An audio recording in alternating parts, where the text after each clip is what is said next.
Wala man na.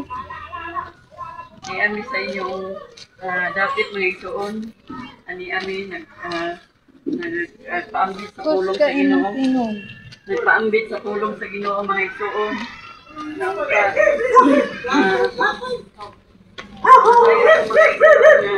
Kaning kalibutan sa tulipuyan karon. Ambit kaning sunugol sa Ginoo mga igsoon. Kinahanglan sulat sa Bible mga igsoon nga kaning kalibutan nga atong gipuy-an karon iya gining sunugon. Mugunta dili nato pagahion ang atong kasing-kasing mga igsoon nga ang pulong sa Ginoo naa nagpa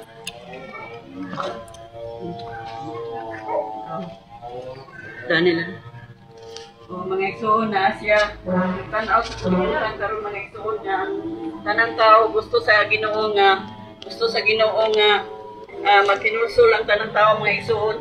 Nasayon pa mo mga igsoon nga kaning ang Ginoo nagbasol siya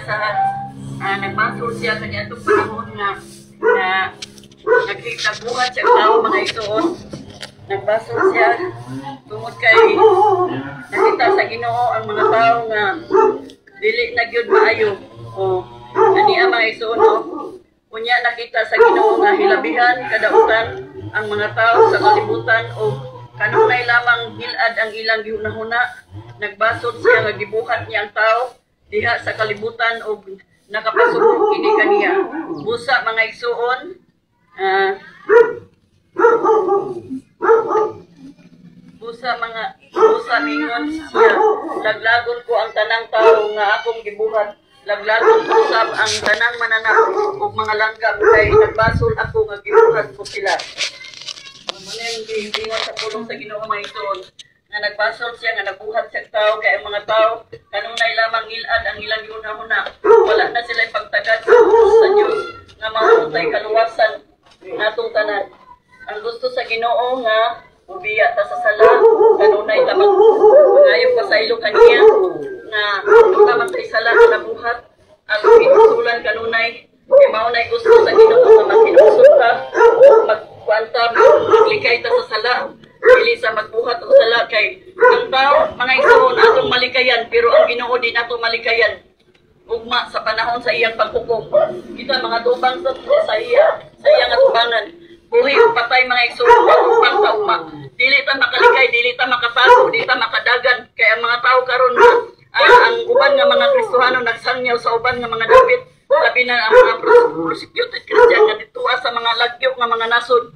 Ang mga tao uban dili na maminaw sa pulong sa Ginoo kay mulikay sila pero ugma sa silot sa Ginoo mga igsoon dili ta kalikay, di ta kadagan bisag asa patamudagan suuka sa kalibutan. Wala tay kataguan mga igsoon, wala gyud bisan gamay kay kaning kalibutan lingin ra kaayo ni akutod sa dunay kinabuhi aning kalibutan makita sa Ginoo walay dili makita sa Ginoo kay grabe kagamhanan ang Ginoo mga igsoon dili matugkad sa tao ang dahom sa Ginoo.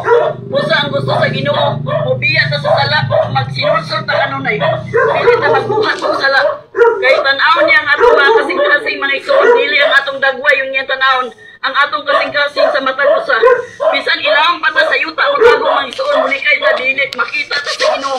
Wala tay kataguan aning lugar dito sa tibuok kalibutan tanan suok sa kalibutan bisan motago pa ka sa ilawom sa dagat wala tay dili ta makaipsot sa pagsilot ugma sa Ginoo.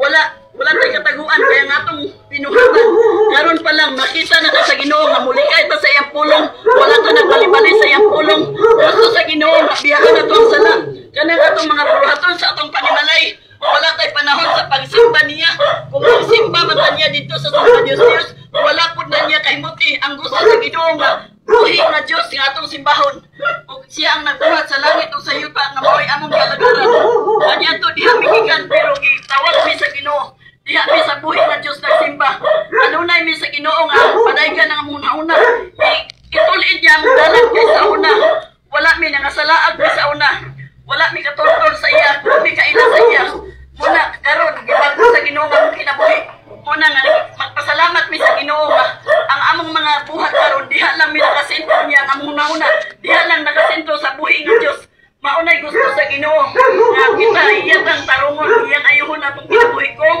magpaubos ta kay kasing-kasing nga mapaubsanon mainul